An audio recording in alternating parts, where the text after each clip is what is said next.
And all of a sudden, a shadow falls over Kipper.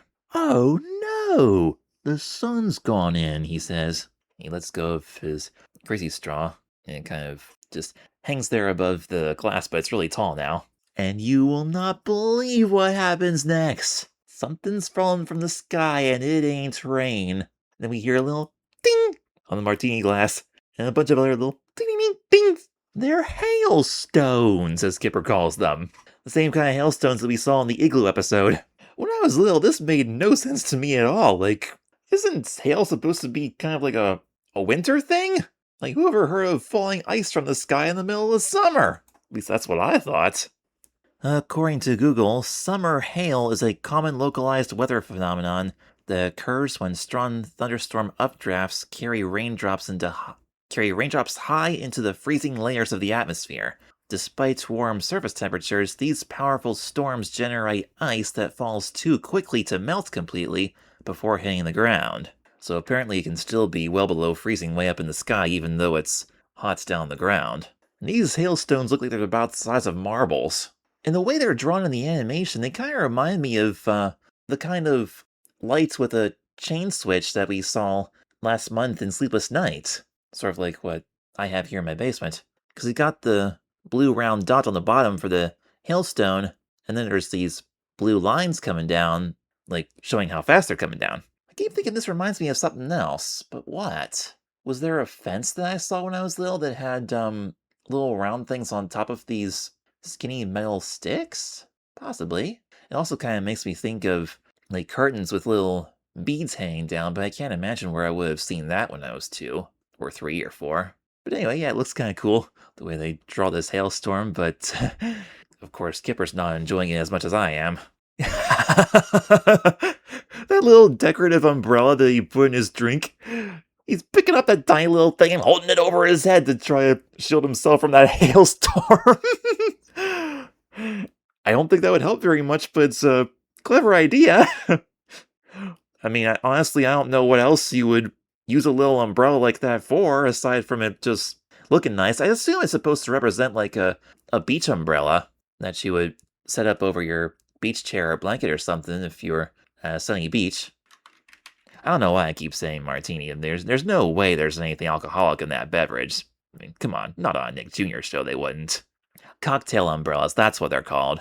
Those little umbrellas, I think they're supposed to be toothpicks or something. I don't know if they're supposed to be like a piece of fruit or an olive down the bottom there, but there's nothing at the end of that one. It's just decorative. Also kind of funny how the hail keeps bouncing off the rubber ducky there. Jiminy crickets, that was some hailstorm. How long did that storm last? About 25 seconds. But it sure left some pretty big piles of hail right along the pool there. And it's clearing up now, and Kipper happily looks up at the sky. And now he can enjoy his afternoon in the pool again. And then he scoops up some of the hail off the ground, hopefully it's not too muddy, and puts it in his drink for ice cubes. Smart, real smart. I'll bet that tastes pretty good. And before we realize it, the rest of the hail on the ground just kind of melts away within a few seconds. And the episode concludes with Kipper holding his drink and happily slurping on it as he lays there in the pool. But then the final 2 seconds, we hear a little whoosh. Oh, come on, you gotta be kidding me. Is his pool going to deflate again? I wonder if the hailstones left a hole in it somewhere. Or 2. Or 10.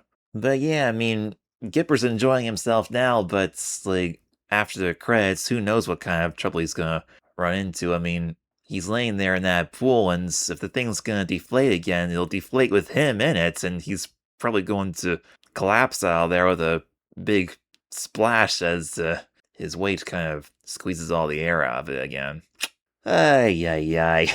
I mean, at the age of 2, I didn't quite compute that as being a bad thing. I thought it was just like a silly little sound at the end of the episode, and it doesn't really matter because Kipper's happily enjoying himself, so it kind of, like, it was a happy ending, but it wasn't a happy ending. Like, you could hear those last 2 seconds of impending doom there. Like, right after the episode ends, something bad's probably gonna happen.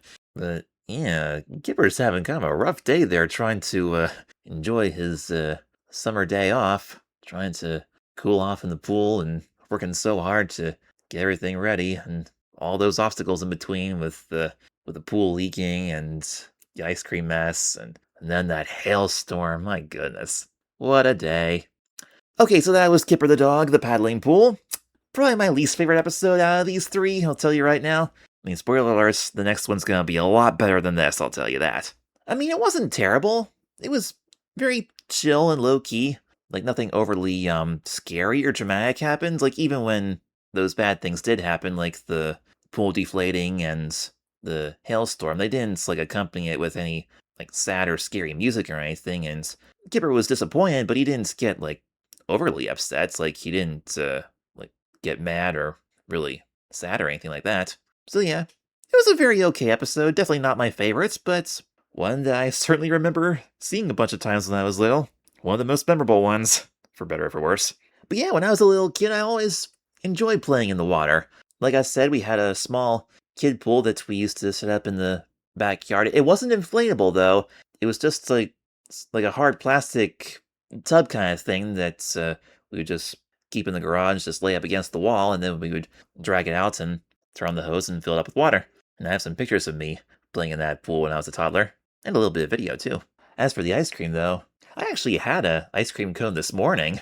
I picked one up on the way to work because it was kind of hot out.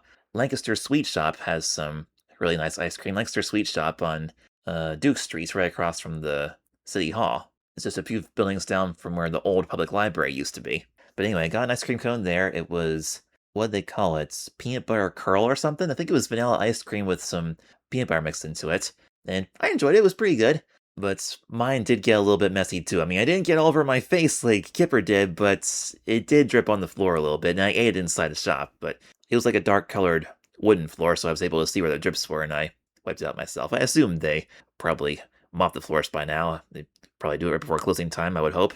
I mean, they're a fun novelty once in a while, but usually I prefer having my ice cream in a dish, because those cones and trying to eat around it to get in more, that kind of messy stuff is just not my favorite thing. I prefer eating ice cream with a spoon.